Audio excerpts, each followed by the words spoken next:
നമസ്കാരം. മലയാളി വാർത്ത ഇൻസൈഡിലേക്ക് സ്വാഗതം. ഞാൻ ഗാന്ധിജിയല്ല, ഇനിയും കൊല്ലും. ഒരു ചെകടം കാണിച്ചാൽ മറുചെകടം കാണിച്ചു കൊടുക്കാൻ ഞാൻ ഗാന്ധിജിയല്ല, എന്നെ എന്തേലും പറഞ്ഞാൽ ഞാൻ ഇനിയും കൊല്ലും. വെള്ളി വിളിച്ചത് ആരുടെ മുന്നിലാണ്? സാക്ഷാൽ നീതിന്യായ പീഠത്തിന് മുന്നിൽ.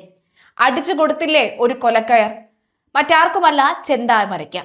നെന്മാറ ഇരട്ടക്കൊലക്കേസിൽ മനുഷ്യത്വം തൊട്ടു തീണ്ടിയിട്ടില്ലാത്ത കൊടും കുറ്റവാളി ചെന്താമരയ്ക്ക് തൂക്കുകയർ. പാലക്കാട് 4ാം അഡീഷണൽ സെഷൻസ് കോടതി ജഡ്ജി കെന്നത്ത് ജോർജാണ് നാടിന് നടുക്കിയ ഈ കൊടും ക്രൂരതയ്ക്ക് അർഹിച്ച പരമാവധി ശിക്ഷ വിധിച്ച് ഉത്തരവിട്ടിരിക്കുന്നത്. അപൂർവങ്ങളിൽ അത്യപൂർവമായ കുറ്റകൃത്യമെന്ന് നിരീക്ഷിച്ച കോടതി പ്രതിക്ക് യാതൊരുവിധ ഇളവുകൾക്കും അർഹതയില്ല എന്ന് വ്യക്തമാക്കി. കോടതി മുറിയിൽ ജഡ്ജിയെ പോലും വെല്ലുവിളിച്ച് അഹങ്കാരം കാട്ടിയ പ്രതിക്ക് നിയമം നൽകിയ കടുത്ത പ്രഹരമായി മാറി ഈ വിധി പ്രസ്താവം.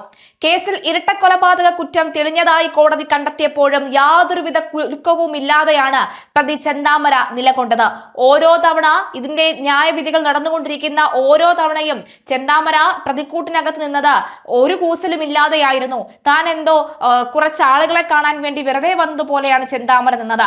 ചെന്താമര കൊന്നു തള്ളിയ ആ മാതാപിതാക്കളെ, ചെന്താമരെ ഭയന്ന 2 പെൺമക്കൾ നമ്മുടെ നാട്ടിലുണ്ട്. അവർ വിശ്വസിച്ചത് ഇവിടുത്തെ നിയമത്തെ തന്നെയാണ്.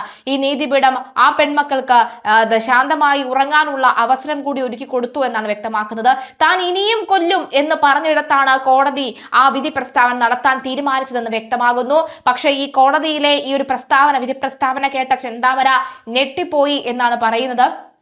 ചെന്താമര ഒരിക്കലും കരുതിയിരുന്നില്ല തനിക്ക് ഇത്തരത്തിലുള്ള തൂക്കുകയറായിരിക്കും വിധിക്കുക എന്നുള്ളത്. ഒരു പക്ഷെ ചെന്താമര അടുത്ത കോടതിയിൽ പോയി ഇതൊക്കെ എത്ര കേട്ടിട്ടുള്ള തൂക്കുകയർ, എനിക്ക് തൂക്കുകയറിൽ നിന്നും മാറ്റം വരിക തന്നെ ചെയ്യും, അല്ലെങ്കിൽ അതൊക്കെ ഞാൻ ഇളവ് വാങ്ങിച്ചുകൊള്ളാം, അല്ലെങ്കിൽ അപ്പീൽ കൊടുത്ത് ഞാൻ വാങ്ങിച്ചുകൊള്ളാം എന്നൊരു മട്ട് ചെന്താമരയ്ക്ക് ഉണ്ടായിരുന്നു. എന്നാലും അക്ഷരാർത്ഥം ചെന്താമര ഞെട്ടിപ്പോയ ഒരു സാഹചര്യമായിരുന്നു ഈ വിധി പ്രസ്താവന നടന്നപ്പോൾ ഉണ്ടായത്. എന്തായാലും ശിക്ഷാവിധി പ്രഖ്യാപിക്കുന്നതിന് തൊട്ടു മുൻപ് പ്രതിയോട് എന്തെങ്കിലും പറയാനുണ്ടോ എന്ന് ചോദിച്ച് ജഡ്ജി ആവർത്തി ചോദ്യം ചോദിച്ചപ്പോഴാണ് കോടതി മുറിയെ തന്നെ അമ്പരപ്പിച്ച പ്രതികരണം ഉണ്ടായത്. ഒരു ചെകിടത്തടിച്ചാൽ മറ്റൊരു ചെകിട് കൂടി കാട്ടിക്കൊടുക്കാൻ ഞാൻ ഗാന്ധിജിയല്ല എന്ന, എന്നെ വേണമെങ്കിൽ തൂക്കിക്കൊല്ലാൻ വിധിച്ചോളൂ എന്നായിരുന്നു പ്രതിയുടെ മറുപടി. ഇത് കേട്ടുനിന്ന ഉദ്യോഗസ്ഥരെയും നിയമവൃദ്ധങ്ങളെയും ഒരുപോലെ ഞെട്ടിച്ചിരുന്നു. വിചാരണ നേരിടുമ്പോഴും യാതൊരു സാധാരണ മനുഷ്യരിലും ഉണ്ടാകേണ്ടുന്ന ചെറിയൊരു ഭയമോ കുറ്റബോധമോ ഇയാളുടെ മുഖത്ത് തെല്ലും പ്രകടമായിരുന്നില്ല. താൻ കടന്നുപോയ അവസ്ഥ ജഡ്ജിക്ക് വന്നാൽ കാര്യം മനസ്സിലാകുമെന്നും എഴുതാനുള്ളത് എഴുതിക്കൊള്ളൂ എന്നും ജഡ്ജിയോട് തന്നെ പ്രതി പറയുകയായിരുന്നു. എന്റെ അവസ്ഥയിൽ താൻ വന്ന് നിന്ന് നോക്കൂ, താനും ഇത് തന്നെ ചെയ്യുമെന്നായിരുന്നു ചെന്താമര പറഞ്ഞത്. ജയിലിൽ കിടക്കുകയാണെങ്കിൽ ജോലി ചെയ്ത് കിട്ടുന്ന പണം കൊല്ലപ്പെട്ട സുധാകരന്റെ മക്കൾക്ക് കൊടുക്കാമെന്ന് ഇയാൾ കോടതിയിൽ പറഞ്ഞിരുന്നു. എന്നാൽ ഇത് മാത്രമാണ് പ്രതിയുടെ ഭാഗത്ത് നിന്നുണ്ടായ ഏക വസ്തുത എന്നും ബാക്കിയെല്ലാം കളവാണെന്നും കോടതി നിരീക്ഷിച്ചു. 20 ലക്ഷം രൂപ സുധാകരന്റെ മക്കൾക്ക് നഷ്ടപരിഹാരമായി നൽകണം. ഇത് ചെന്താമരയ്ക്ക് കഴിയില്ല, അതുകൊണ്ട് സർക്കാർ നൽകണമെന്നും വിധിയുണ്ട്. പ്രതിക്ക് സ്വന്തം തെറ്റിൽ യാതൊരുവിധ കുറ്റബോധവും ഇല്ല എന്ന് കോടതി കൃത്യമായി വിലയിരുത്തി. താൻ പുറത്തിറങ്ങിയാൽ സുധാകരന്റെ മക്കളെയും കുടുംബത്തെയും ഇനിയും വധിക്കുമെന്ന ഒളിഞ്ഞിരിക്കുന്ന ഭീഷണിയാണ് കോടതിയിൽ പ്രതി ഉയർത്തിയത്. ഒരു പ്രതികാരദാഹം പോലെ ഇനിയും ആളുകളെ കൊല്ലുമെന്ന ഭാവത്തോടെയാണ് ഇയാൾ സംസാരിച്ചത്. ഈ സാഹചര്യത്തിൽ പ്രതി പുറത്തിറങ്ങുന്നത് സമൂഹത്തിന് വലിയ വിപത്താണെന്നും സുധാകരന്റെ മക്കളുടെ ജീവന് കടുത്ത ഭീഷണിയാണെന്നുമുള്ള പ്രോസിക്യൂഷൻ വാദം കോടതി പൂർണ്ണമായും അംഗീകരിക്കുകയായിരുന്നു. 480 പേജുള്ള വിപുലമായ കുറ്റപത്രമാണ് അന്വേഷണ സംഘം കോടതിയിൽ സമർപ്പിച്ചിരുന്നത്. 132 സാക്ഷികളെയും 30-ലധികം നിർണായക രേഖകളും പ്രോസിക്യൂഷൻ ഹാജരാക്കി. വിചാരണ വേളയിൽ പ്രധാന സാക്ഷികളിൽ ഒരാൾ കൂറുമാറിയെങ്കിലും പ്രതി കൊലപാതകത്തിനായി വാള് വാങ്ങിയ കടയുടമയുടെ മൊഴിയും രഹസ്യമൊഴികളും കേസിൽ നിർണായക തെളിവുകളായി മാറുകയായിരുന്നു. ശാസ്ത്രീയ തെളിവുകളും ഫോറൻസിക് റിപ്പോർട്ടുകളും കൃത്യമായി കോർത്തിണക്കാൻ കഴിഞ്ഞതാണ് കേസിൽ കുറ്റം തെളിയിക്കാൻ സഹായകരമായത്.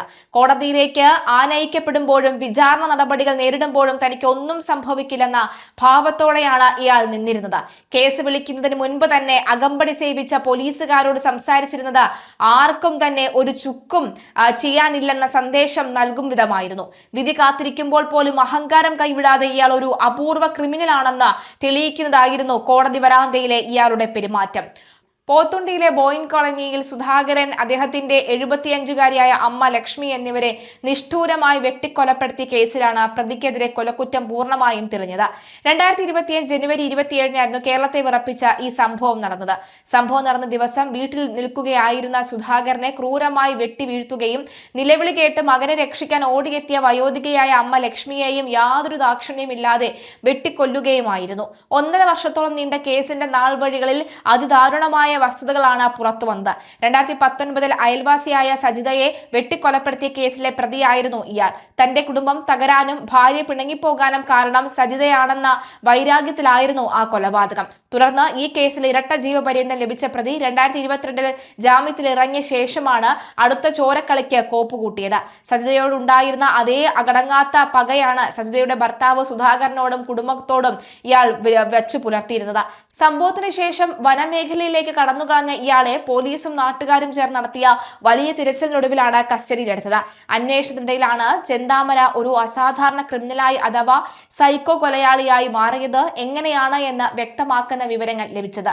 അന്ധമായ സംശയരോഗവും വൈരാഗ്യവും ഇയാളുടെ മനസ്സിനെ പൂർണ്ണമായും കീഴടക്കിയിരുന്നു. ജാമ്യവ്യവസ്ഥകൾ ലംഘിച്ച നെന്മാറയിലെത്തിയ ഇയാൾ എലവേഞ്ചിയിലെ കടയിൽ നിന്ന് നേരത്തെ തന്നെ കൊടുവാൾ വാങ്ങി സൂക്ഷിച്ചാണ് കൊലപാതകം നടത്തിയത്.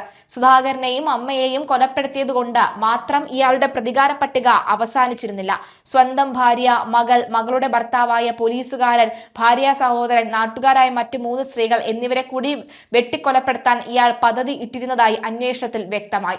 തന്റെ ജീവിതത്തിലുണ്ടായ എല്ലാ തിരിച്ചടികൾക്കും കാരണം ഈ വ്യക്തികളാണെന്ന മിഥ്യാധാരണയാണ് ഇയാളെ ഈ ക്രൂരതയിലേക്ക് നയിച്ചത്. കോടതി മുറിയിൽ ഇയാൾ കാട്ടിയ അഹങ്കാരത്തിനും ക്രൂരതയ്ക്കും ഒടുവിൽ തൂക്കുകയർ തന്നെ ശിക്ഷയായി നൽകിയ കോടതി വിധി നാട്ടിൽ നീതിബോധം ഉറപ്പിക്കുന്നതായി മാറിയിരുന്നു എന്നതിൽ യാതൊരു സംശയവുമില്ല.